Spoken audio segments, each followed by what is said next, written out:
Nepomniachtchi. My first question would be to Ding Liren today. Are you satisfied with how the English opening went for you in this game? And if you are also aware of the fact that Jan Nepomniachtchi played this very opening himself at the title Tuesday?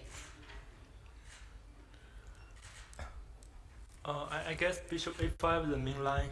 Yeah, I know a game he played against Aronian some years ago, and he wins with very accurate, very powerful play. But bishop c5 what came as a totally surprise to me. I have to figure out the idea after during the game. Actually, I had some advantages. At one point, I'm wondering if I could retreat the bishop instead of taking on d6, but I didn't know if it's possible to go back to bishop, but maybe it's not possible, maybe it's just a very bad move, so I played the nature move, and I guess he defends quite well, so I didn't have so many chances in that game. And Jan, you played this, as I mentioned, you played this very position at the title Tuesday some years ago. Were you happy to see today that this happened in this match, this position?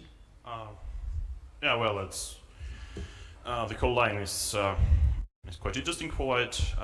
I'd say in case of bishop b4 instead of bishop c5, it's quite an equal position, but it's nice. Yes, white can play on. Yeah, has different plans, and bishop c5 is known to be more forced.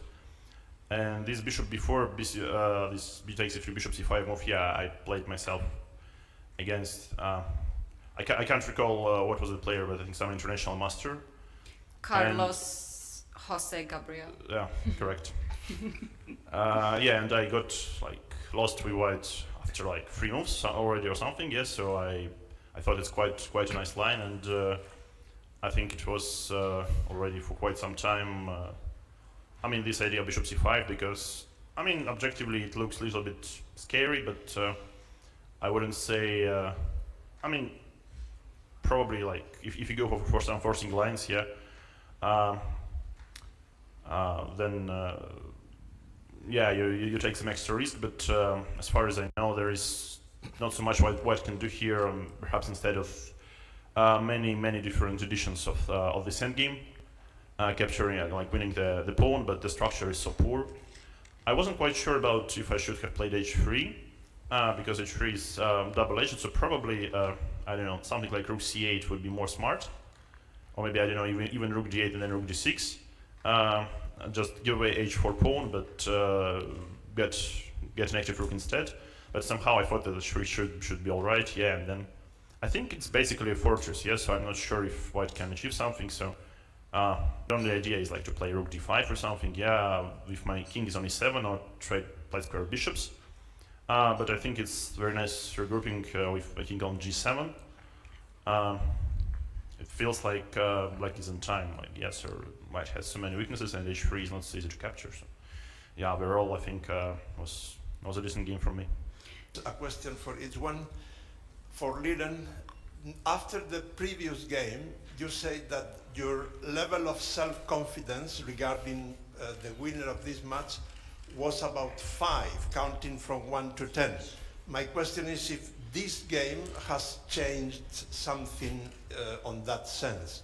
And for Ian, Mr. Filatov, president of the Russian Chess Federation, said a few days ago that you looked as a monkey with a hand grenade. As this comment sounds really very striking, I guess, for everybody, I wonder if you have some comment on that. Thank you very much for the questions. I assume that we will go first with the Ding to answer the question. Yeah, today I drew another white game, so it means there are only 4 games left. I need to at least score 1 wins to level the score. We still have 4 games left. I wouldn't say how much confidence am I now. I didn't consider that. Jan?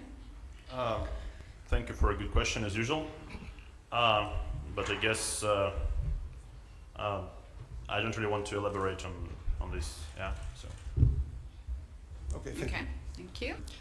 My client asked 3 days ago, Ding, about the trainings games on Lichess and chess.com. How did this information influence your match strategy? Thank you for the question. I wouldn't say it influenced it like too much. I guess yeah, my team like took a look, but I wouldn't say like it should be as hyped as it actually is. Yeah. So still like more or less doing what I supposed to do, or what I thought I was going to do. Yeah. So that's didn't change it too much, I think. Well, I do have one last question to both players, as the match is getting very close to the end. It is probably very hard to keep the energy level up. So in your preparation before and during the match, do you give attention to the physical preparation? Perhaps you keep certain training regime or some sort of diet? Yeah, absolutely, but out of some experience from the previous match, I made some corrections, and yeah, surely you have like keep up the schedule and whatever you call it, diet. Yeah, but in some parts, yes, also this, and also don't forget about some physical activity. But yeah, like I think it's not the same for everyone. Yes, so I can't say like if there is a standard you should seek and try to follow. And what about you, Ding? How the physical preparation and the diet looks in your case? Yeah, I play some soccer or basketball like yo-yo, which was what I like to do. In general, also I run a little bit, which is not so fun, but I think it's useful for the preparation of the tournament.